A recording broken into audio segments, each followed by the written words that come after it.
কি ব্যাপার আমাকে ডিম দিছে যে? খেলাও, আজ দুটো ডিম রান্না করেছি। কে বলেছে তোমার দুটো ডিম রান্না করতে? ওই লাচ্ছি ভালো তরকারি ছাড়া ভাত ঢোকে না। ওই লাচ্ছি জন্য একটা ডিম রান্না করলেই তো হয়। তা বললে হয়? তোমারও তো সারাদিন খাটাখাটনি শরীর, লাও খেলাও। ও খাইছে? না, সেই দুপুর বেলা বেরিয়ে গেছে, তারপর তার বাড়ি আসেনি। তোমার আবার কি হলো? হাত দিছো যে? আগে দেখি আসি যে কুকুরটা কোথায় গেছে। লে ধরা। না না, আব্বা দেখলে বইকবে। কেনে আব্বার বেড়ি খায় না নাকি? তখন তো কিছু হয় না, আর আমরা খেলে দোষ। লেলে দুটান মার, দেখ মাথা ঠান্ডা হয়ে যাবে। এই মানুষ কি করছিস রে? আব্বা, চলো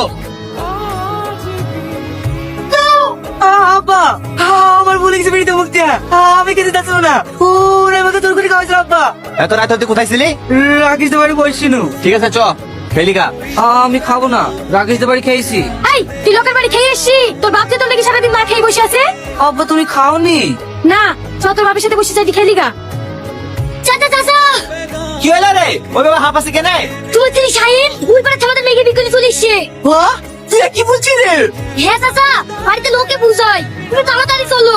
দেখো ভাই, ছেলে মানুষের বুদ্ধি, একটা ভুল নাই করে ফেলিছে, তাহলে আর বাড়াবাড়ি করো না, মেনে নাও। আমি মেলের সাথে সাথে কি আমাকে বুলবি করেছে নাকি? যারা সংসার করবে তারা দেখি লেখা। লা ভাই আর অভিমান করো না, একটাই ছেলে, বৌমা দেখতে সেটা খারাপ না, হাত দিমাত করো না ভাই। কই গো ভাবি, গাড়ি কেনে? যাও যাও, ছেলে বউকে ঘরে তুলি লাও। চলো মা, ঘরে চলো।